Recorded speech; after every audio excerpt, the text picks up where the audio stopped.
Hi everyone, this is Kalyan Kumar this side and welcome back to Chemistry Universe. This is video number 7 of the aldehyde and ketone series. This is going to be a pretty short video.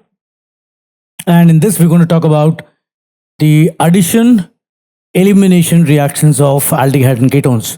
So here you have nucleophilic addition occurring first that we saw in the previous video, but it doesn't stop there. It undergoes a phenomenon of elimination also. And you know that whenever there is elimination, you'll always get some kind of a double bond. So it's an addition elimination reaction of aldehyde and ketones. So let's start with the video. All right, so nucleophilic addition elimination reaction, and here we are going to have what we first call as the reaction of ammonia and derivatives of ammonia. Okay, now the reaction with ammonia and its derivatives are examples of nucleophilic addition followed by water elimination. So the elimination that you're actually getting is that of water. The water is getting eliminated in the second step. So you have this aldehyde or ketone. Now we are using ammonia and its derivatives, okay? So let the compound be represented like this, because if it is ammonia, then Z will be H. If it is some kind of a product, some kind of a derivative of ammonia, then the Z would be something else.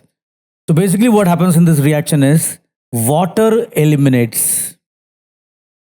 So just remove the H2 and the O and attach the N in the place of O. You'll get something like this.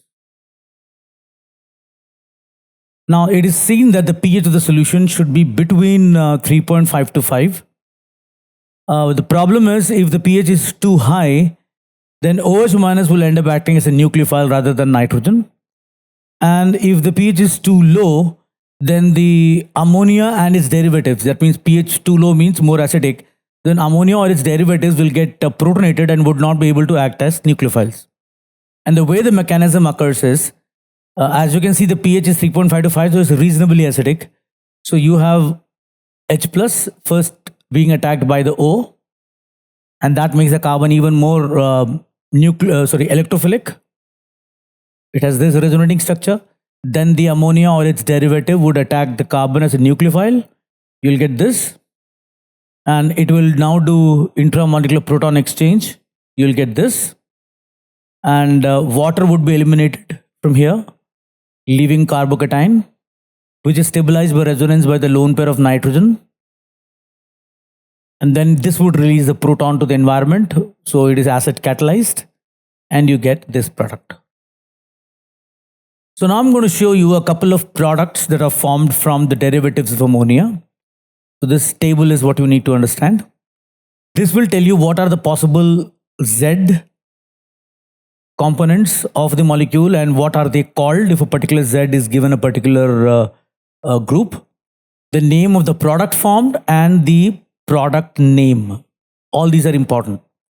So if Z is OH, this reactant is called hydroxylamine. The product would become then this, remember, C double bond N Z, and this would be called it will be called oxime, and it is a crystalline solid. If the Z was NH2, we call it hydrazine. And the product would then be this. It's called hydrazone, which is also a crystalline solid. These are all white crystalline solids. If the Z is NHPH, then this is called phenylhydrazine. The product would then look like this, and it will be called phenylhydrazone, again a white crystalline solid. But if the pH or this pH, the pH that you have in phenylhydrazine, if its ortho and para had NO2 along with it, then it will look like this. This is called 2,4-DNPH or 2,4-dinitrophenylhydrazine, also called Brady's reagent. So remember the name. The product, of course, would be this. And this is called 2,4-DNP, the product. 2,4-dinitrophenylhydrazone, and it is a yellow crystalline solid. One might wonder, why are we specifying only NO2? Well, that's because it's a particular reagent available in the lab and that gives you a yellow crystalline solid as the product. And if the Z was NHCO NH2, and remember, out of these three ends, this is most nucleophilic because this lone pair and this lone pair are in conjugation with a double bond O.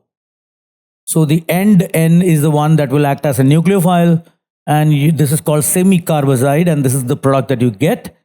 And the product is called semicarbazone. Again, it's a white crystalline solid. Now, the 2,4-DNP test is used to differentiate carbonyl compounds from others.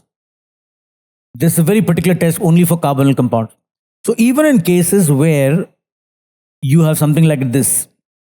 Now, this, remember, has a very good amount of keto form existing.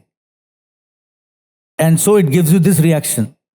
And one might wonder, how the hell did you get this?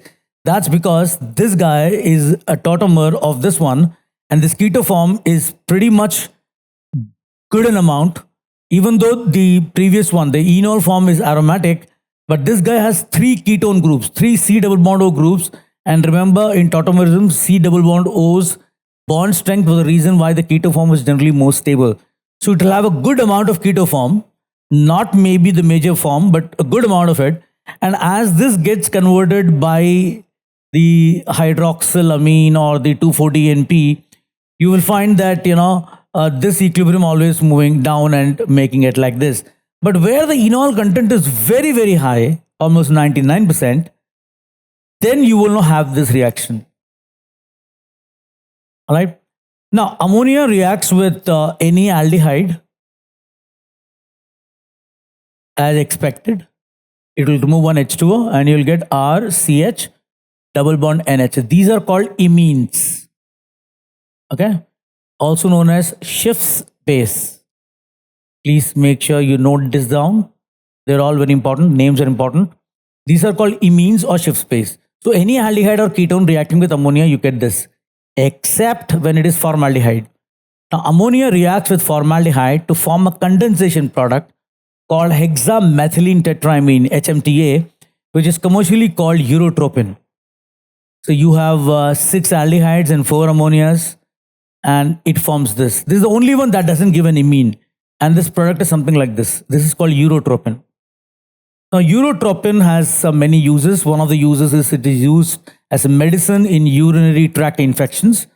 Another use, not a good use, is it is used in preparation of cyclonite, which is also called RDX, an explosive compound. And this is what the reaction would be.